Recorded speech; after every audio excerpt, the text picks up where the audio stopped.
Bah écoutez, là ça va être une vidéo à problème parce que je crois que je n'ai pas d'avis en fait. Eh salam le monde, c'est Hakim pas possible, j'espère que vous allez bien. Oui les gars, on se retrouve évidemment pour une nouvelle vidéo. Et c'est vrai que cette intro est lunaire, pour une vidéo un peu lunaire, parce que les gars, on va revenir sur cette info qui est tombée il y a quelques jours, que j'ai vu passer, et je me suis dit, bon, est-ce que j'en fais une vidéo ou pas? Oui, du coup j'en fais une vidéo évidemment, parce que je suis très partagé concernant voilà, ce sujet. Les gars, évidemment, avant, bien sûr, comme d'habitude, avant de, voilà, d'en parler, de l'évoquer en long et en travers, enfin bref, t'as capté.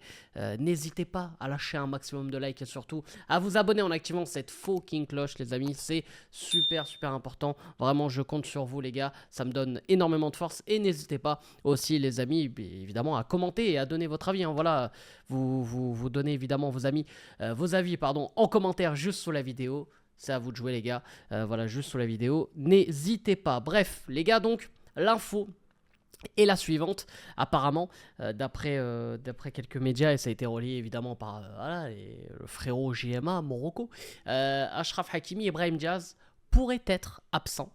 Donc, pourraient être absents face à la Tunisie et le Bénin, donc le prochain rassemblement qui aura lieu au mois de juin. Voilà, en accord avec leur club, ils pourraient être laissés au repos pour éviter tout risque de blessure avant la Coupe du Monde des clubs. La Coupe du Monde des clubs, évidemment, qui va se dérouler entre juin et juillet, donc non, la fin début juillet. Donc voilà. Alors les gars, moi je suis très partagé. Je suis très partagé par, par cette info. Parce que je pense que voilà, vous avez votre avis. Il y en a qui vont dire que bah non, t'es appelé en sélection, voilà, c'est plus important et les clubs ne doivent pas retenir absolument les joueurs à partir en sélection.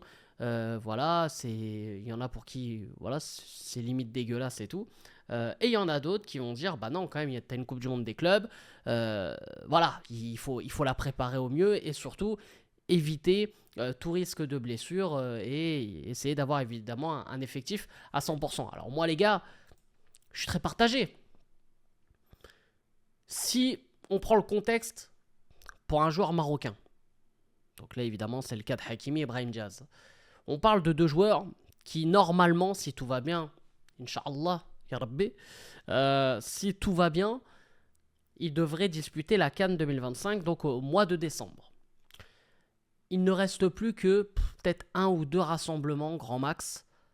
J'ai envie de dire deux, si j'ai pas de bêtises, peut-être trois. Enfin, c'est un des derniers rassemblements avant de jouer la Coupe d'Afrique. Donc dans l'idéal, évidemment, ce serait que Walid Regragui, coach du Maroc, ait toute l'équipe et tout l'effectif pour pouvoir bosser au mieux. On est d'accord. Et surtout, il faut que voilà, même un Brahim Diaz continue à essayer d'avoir un maximum de repères avec le Maroc. Hakimi, ok, c'est un joueur, voilà, un cadre, le capitaine d'ailleurs. Voilà, c'est lui qui mène le bateau. Il n'y a pas trop de soucis, même si on préfère aussi qu'il soit là, dans le sens où c'est lui aussi qui doit guider et doit leader les joueurs qui sont avec lui, tout naturellement. Donc, moi, oui, il y a un petit côté où je me dis, bah ouais, c'est un peu dégueulasse. Mais après, d'un autre côté, t'as une Coupe du Monde des clubs. Alors moi qui me hype pas, je l'ai toujours dit, moi cette Coupe du Monde des clubs, elle me hype pas de ouf. Et ça qui est ouf, c'est que logiquement, bah du coup, tu devrais me dire, bah attends, si la Coupe du Monde elle te hype pas, bah tu dois être absolument du côté du Maroc, avec le fait que les clubs retiennent Hakimi et Ibrahim Diaz. C'est dégueulasse. Là, en l'occurrence, c'est le PSG et le Real Madrid. Voilà. Mais il faut comprendre aussi les clubs. Cette Coupe du Monde des clubs, franchement, elle est prise au sérieux par les clubs, évidemment, participant à cette compétition. Parce que déjà, évidemment, tu as une question d'argent. Et c'est une première. Donc cette première Coupe du Monde des clubs, je pense que pour l'histoire, bah, tout le monde veut la gagner. On ne veut pas se dire, ouais, bon tiens, on va essayer de faire ce qu'on peut. Comme tu vois, la Ligue des Champions chaque année, tu as des clubs qui se disent, bon, On va essayer, pourquoi pas, d'abord de passer les poules. Après, on verra ce qu'on veut faire. Non, cette Coupe du Monde des clubs, je pense que n'importe quel club veut vraiment et réellement la gagner. Là, il y a une communication qui est de plus en plus forte par rapport à ça. On commence évidemment avec le trophée qui fait un peu le tour du monde, qui est passé en France, qui est passé au Maroc aussi récemment. Je vois qu'il y a évidemment beaucoup de communication par rapport à ça, notamment aussi sur les réseaux. Donc c'est pour ça qu'il y a la hype. Il y a aussi, pour ceux qui vivent en France, on pourra vivre gratuitement les gars sur DAZN, la compétition en exclusivité globalement, et il y aura même quelques matchs, les gars, apparemment il y aura quelques matchs qui seront diffusés en clair sur TF1. Donc ça nous rappellera pour j'ai envie de dire plus la génération 90-80, les matchs en clair qu'on avait de la Ligue des Champions, avec Thierry Gilardi, paix à son âme, les Arsène Wenger, tout ça là, qui venaient commenter les matchs. Ça va nous rappeler cette époque-là. Donc, de base, ça me hype pas. Mais peut-être qu'à 1-2 semaines de la compétition, je vais commencer à devenir dingue. Et genre, selon ce que le PSG va faire là en fin de Ligue des Champions, en fin de saison, est-ce que ça va me hyper pour la Coupe du Monde des clubs? Il y a aussi Louis d'être de Casablanca, les gars qui est dans cette compétition. Le Real Madrid qui va vouloir se racheter aussi dans cette compétition. Donc c'est pour ça que je suis, pour revenir à l'info principale et au sujet principal, je suis très partagé par cette info. Voilà.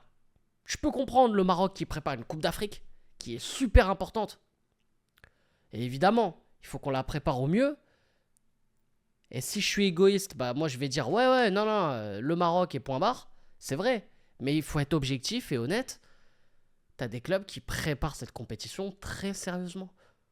Ça va se dérouler aux États-Unis, il va y avoir un peu l'ambiance Coupe du Monde un an avant la Coupe du Monde 2026. Donc honnêtement, moi je peux comprendre les clubs. Bon après, il y a un truc que pour Hakimi, je peux comprendre que le PSG ne veut pas le lâcher parce que c'est aussi un joueur très important dans l'effectif. Je suis complètement d'accord. Mais maintenant, on va ouvrir le dossier Brahim. Pourquoi le Real Madrid va commencer à dire « Ah ouais, mais non, nous on en a besoin pour la Coupe du Monde des clubs. » Sauf que Brahim, il joue jamais au Real. Ou alors il va jouer 10-15 minutes quand le match il est foutu, tu vois. Ou alors quand vraiment tout le monde est blessé et qu'il y a un match contre Celta Vigo ou Leganés ou Getafe ou Santa Fe ou Panama ou Liechtenstein, il va jouer. Non, à un moment donné, c'est bon. Brahim, il faut qu'on arrête de se foutre de sa gueule au Real. On le respecte pas. C'est bon, le mec c'est un crack, on le sait. Tu veux pas le faire jouer, eh ben Brahim, pars frérot, pars. Tu vas trouver ailleurs. On sait que tu seras... Tu mérites mieux. Tu mérites mieux. Et quand je dis tu mérites mieux, évidemment que le Real Madrid est un des meilleurs clubs du monde, voire le meilleur club de tous les temps. On va dire par le palmarès. Mais à l'heure actuelle, il mérite mieux comme traitement. Il mérite mieux. Donc là, le Real Madrid qui va dire au Maroc, non, attendez, on en a besoin pour la Coupe du Monde des clubs. Mais il va même pas jouer. Ou alors il va jouer des bouts de match. Voilà, des 10-15 minutes par-ci, par-là. Voilà. Elle est là la réalité des choses. Donc, pour Hakimi, je peux comprendre le PSG. Voilà, ils sont comme ça. Ouais, non, est-ce qu'on peut quand même le garder? Est-ce qu'il peut alors jouer un match sur les deux? Peut-être que ça va être ça. Parce que c'est la Tunisie et le Bénin que le Maroc va affronter. Peut-être qu'il est là le terrain d'entente. Moi qui suis un peu en 50-50 depuis le début de cette vidéo, le terrain d'entente, ce serait peut-être... Alors ok, Achraf et Brahim, vous jouez contre la Tunisie, mais contre le Bénin, vous revenez. Peut-être que ça va être ça. Et en vrai, c'est pas plus mal. Au moins, peut-être que ça va permettre aussi d'utiliser d'autres joueurs, de voir pourquoi pas un autre système, un plan B. Parce que c'est ça aussi qui est inquiétant du côté du Maroc, c'est que on est souvent avec un plan A qui est bancal et on n'a pas de plan B. C'est ce qu'on a vu à la dernière CAN. Et c'est ce qu'on voit un peu récemment aussi. Dès qu'il y a un ou deux absents, c'est compliqué. Donc voilà les gars, je suis un peu partagé sur ce sujet. Donc n'hésitez pas évidemment à me dire voilà vos retours en commentaire juste sous la vidéo. Et surtout n'hésitez pas les amis à lâcher un maximum de likes et à vous abonner en activant cette fucking cloche. C'est super important. Merci d'avance. Et bien sûr les frérots, on se retrouve très vite. C'était Hakim pas possible. Je vous aime, je vous laisse. Dis-moi Maghrib. Et bien sûr, allez le foot.